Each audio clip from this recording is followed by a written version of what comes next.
आप सभी श्रोता मित्रों को हार्दिक नमस्कार। प्रस्तुत है शिवानी जी द्वारा लिखित कहानी सौत। मुझे जब उस बार एक मीटिंग में भाग लेने बंबई जाना पड़ा तब मेरे सम्मुख मुख्य समस्या आई थी आवास की। कहाँ रहूँगी वहाँ। तभी अचानक याद आया कि नीरा भी तो वहीं रहती थी। नीरा मेरे दूर संपर्क की चचेरी ननद थी। पहले उसे यूं अचानक अपने आगमन की सूचना देने में संकोच भी हुआ था। जन संकुल बंबई का जीवन कितना कठिन है और वहाँ के संकुचित सीमित आवास में आतिथ्य निभाने में मेज़बान के प्राण कैसे कंठगत हो जाते हैं, यह सब जानकर भी मुझे नीरा को लिखना ही पड़ा था, क्योंकि किसी होटल में रहने का साहस अंत तक मैं संजो नहीं पाई। नीरा का फ्लैट छोटा होने पर भी बड़ा सुंदर था। 32 फ्लैटों के गुलदस्ते रात को दूर से देखने पर किसी बंदरगाह पर खड़े सुंदर जहाज़ों से ही लगते थे। नीरा को बंबई का जीवन बहुत पसंद था। 3 वर्षों के बंबई प्रवास ने उसका कायाकल्प कर दिया था। वैसे भी वह पिथौरागढ़ के उस अनजाने ग्राम से बंबई आई थी, जहां उसके विवाह तक कुमाऊं मोटर यूनियन की बस भी नहीं पहुंच पाई थी। उन दिनों मोटर रोड का निर्माण कार्य भी चल रहा था। मुझे आज भी याद है, लग्न का समय बीता जा रहा था और उसकी बारात नहीं पहुंची थी। बड़ी देर बाद उसकी बारात के थके मांदे बाराती बिना किसी बैंड बाजे के ऐसे चले आए थे जैसे कोई मातमी जुलूस हो। पहाड़ी लद्दू घोड़े में बैठा उसका सजीला दूल्हा भी वर्षा की बौछार में भीग भाग एकदम ही अनाकर्षक लग रहा था। उधर नीरा आकर्षक न होने पर भी कामदार लहंगे दुपट्टे में बड़ी प्यारी लग रही थी।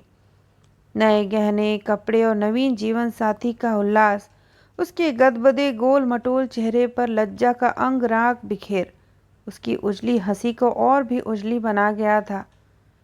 किंतु आज की नीरा की न तो वेशभूषा में न वाणी में वह पहाड़ी ढीलम ढाल लटका था, न आतिथ्य में।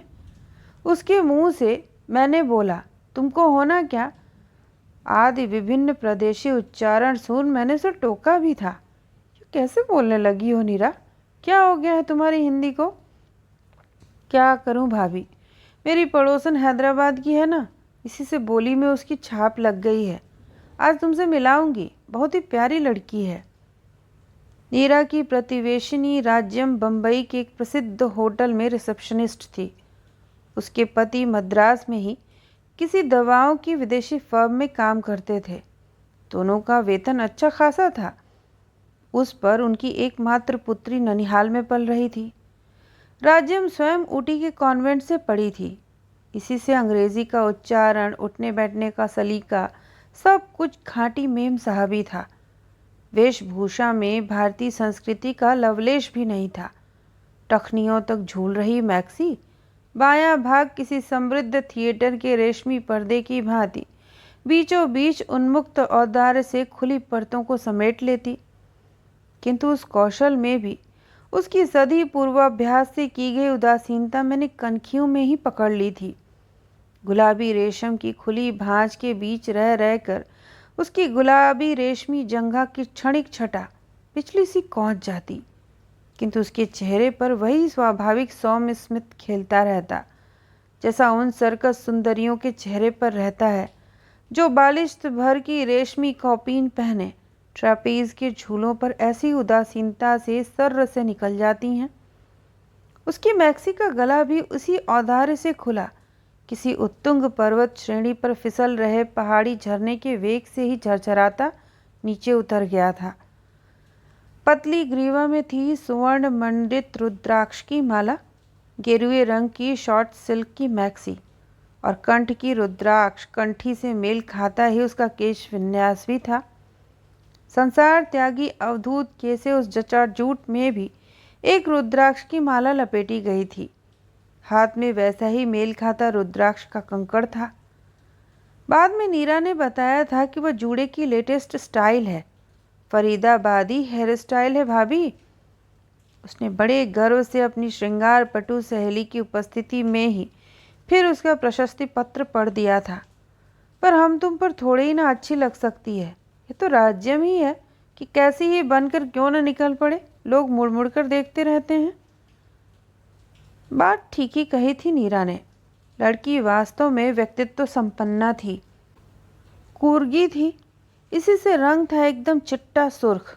उस पर कुछ ब्लश ऑन की महिमा थी, कुछ प्लग कलर लिपस्टिक की। उसे देखकर मुझे वाजिद अली शाह की जोगिया बेगम, सिकंदर महल का स्मरण हो आया। वयस होगी कोई 23-24 के लगभग, किंतु व्यवहार अल्हड़ षोडशी का था। होटल की रिसेप्शनिस्ट थी, इसी से छल्लेदार बातें बनाने में पारंगत थी। मेरा परिचय पाते ही वह मेरे पास अपना मोढ़ा खिसका लाई। So you are a writer, how very very interesting. क्या लिखती हैं आप, उपन्यास, कहानी या नाटक? जी मैं तो आया कह दूं, तुम्हें देखकर तो अभी एक नाटक ही लिखने का मन कर रहा है। पर तब क्या मैं जानती थी कि एक दिन उसे ही नायिका बनाकर लेखनी स्वयं ही मुखरा बन उठेगी। रात का खाना राज्यम नित्य मीरा के साथ ही खाती थी। मैं नीरा का व्यवहार, फुर्ती और पाक कौशल देखकर मुग्ध हो गई थी। एक बालिश्त के अपने उस गुफा से संकरे चौके में उसने इतनी चीज़ें कब बना दी और कैसे? न उसके पास कोई नौकर था न मेहरी। फिर भी मैं जितनी देर मीटिंग में रही, उसने न जाने क्या क्या बना लिया था। पूड़ी, कचौड़ी, 3 तरह की सूखी रसेदार सब्जियां, ठेठ पहाड़ी रायता और मीठी चटनी। बम्बई में भी उसने उत्तराखंड के स्वादिष्ट पकवानों की महिमा को पूर्ण रूप से साकार कर दिया। तो मैं अवाक रह गई। कुमाऊं के पकवान देखने में जितने ही आडंबरहीन और अनाकर्षक होते हैं, खाने में उतने ही सुस्वादु और मौलिक। उन सरल पकवानों की भूमिका कितनी दुरूह होती है यह मैं जानती थी। अरे ऐसे कुरकुरे सिंगल तो पहाड़ की बड़ी बूढ़ियां भी नहीं बना पाती होंगी। और यह करड़ी ककड़ी कहाँ से मिल गई तुझे? पहाड़ी करड़ी ककड़ी के पीले गंडे से कलेवर को मैंने ठीक ही पहचाना था। बाबूजी अल्मोड़े से लाए थे। ठीक उसी दिन मुझे तुम्हारा तार मिला तो मैंने उठाकर फ्रिज में रख दी। सोचा तुम आओगी तो ठेठ पहाड़ी दावत करूंगी। ये रायता राज्यम को भी बहुत पसंद है। क्यों, है ना राज्यम? पर उसकी भोजन प्रिया प्रतिवेशनी को उत्तर देने का अवकाश ही कहाँ था। रायते का डोंगा लगभग साफ कर वह अब किसी क्षुधातुर भिक्षु की भांति कचौड़ियों के अंबार पर टूटी। मुझे अपनी लोलुपता को रंगे हाथ पकड़ लिया देख वो बड़ी ही मोहक हंसी से घायल कर कहने लगी, क्या गजब का खाना बनाती हो नीरा, इसी से आज इतना खा रही हूँ। अपने होटल का खाना तो एकदम चरी भूसा है इसके सामने। पर मैंने प्रायः ही देखा है, डाइटिंग के चक्कर में बंधी ये छरहरी आधुनिकाएं दावतों में स्वेच्छा से ही जिह्वा पर लगे संयम अंकुश को दूर पटक भूखे कंगलों की भांति खाने पर टूट पड़ती हैं। क्यों, तुम्हारे सुख्यात होटलों में तो सुना चित्र जगत के सितारों का नित्य मेला जुटा रहता है और वहाँ उनके नाम कई कमरे स्थायी रूप से आरक्षित रहते हैं। मेरा स्वर शायद कुछ अधिक व्यंग्यात्मक हो उठा था। अजी उनकी बात छोड़िए। वह अब 2 कचौड़ियों को रोल कर आलू दम के एक भीम आलू से पेट फुला बड़ी नज़ाकत से कुतरती कहने लगी, वे क्या वहाँ खाना खाने आते हैं?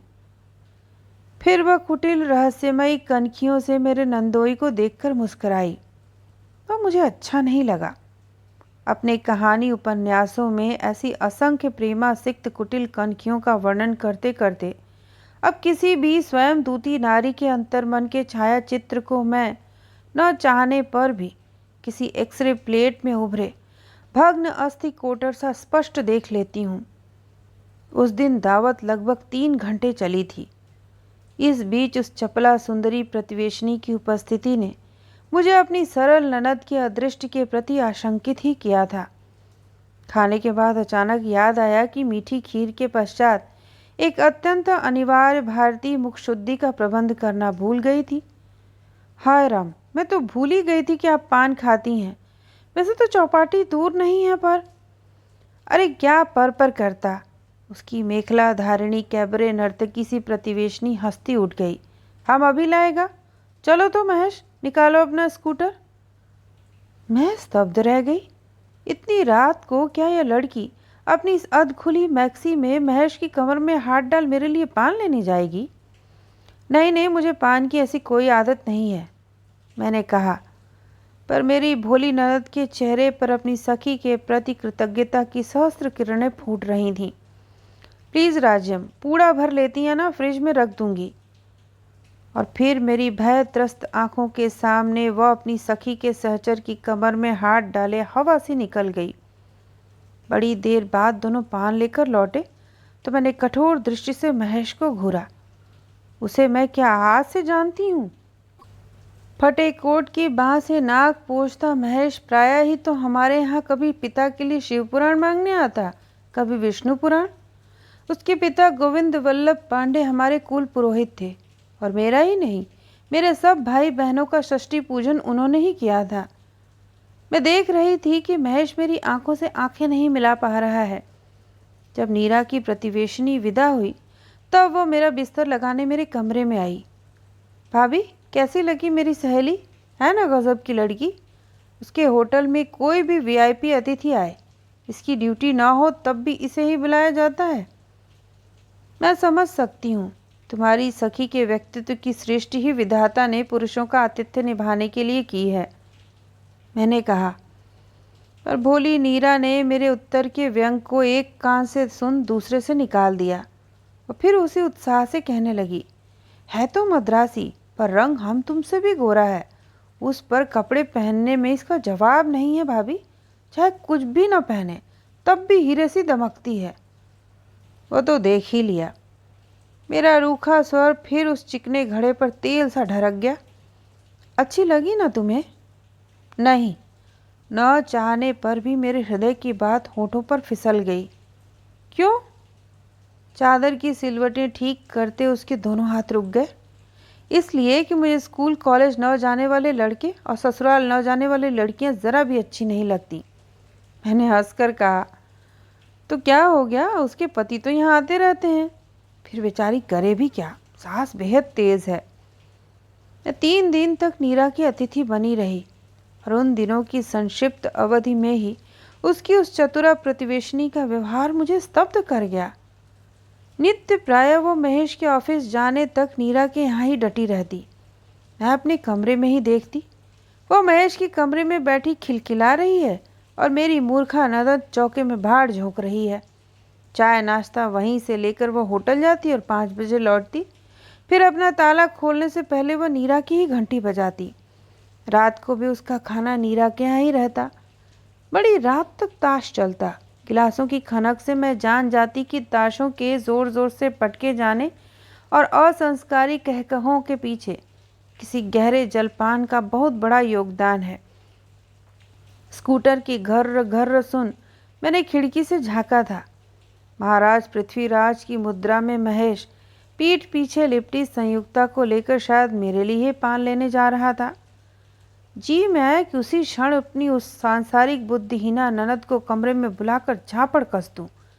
पर 3 दिन के लिए जिस स्नेही ननद के गृह में अतिथि बनकर आई थी, उसके निर्मल चित्त में संदेह का व्यर्थ बीजारोपण कर मुझे मिलता भी क्या?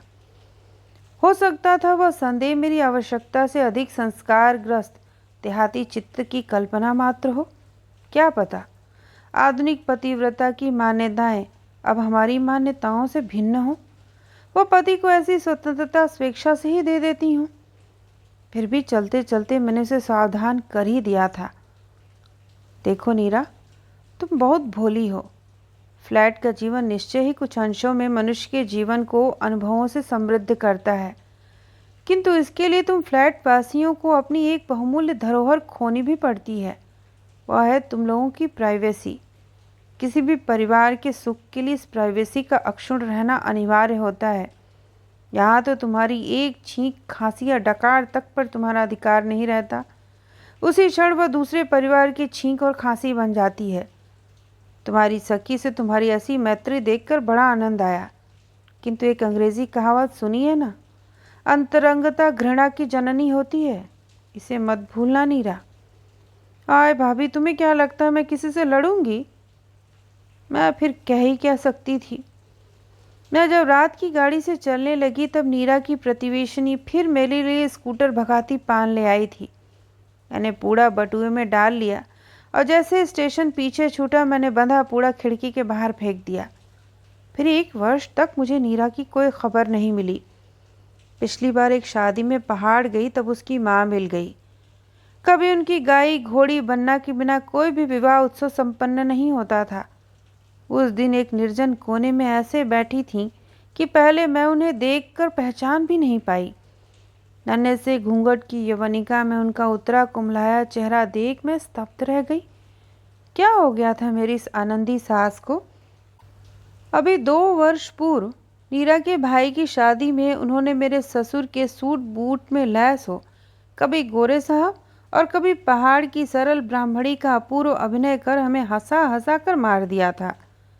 किसी अनुभवी वेट्रोव्यूलिस्ट की कुड़िया की भांति वह कभी मोटी मर्दानी आवाज़ में गोरे साहब का प्रणय निवेदन करती, फिर तत्काल कंठ का पैतरा बदल जनानी कांपती आवाज़ में थरथरा कर गाती, हाथ जोड़ू गोरा जी, मैं तो बीवी बामड़ी।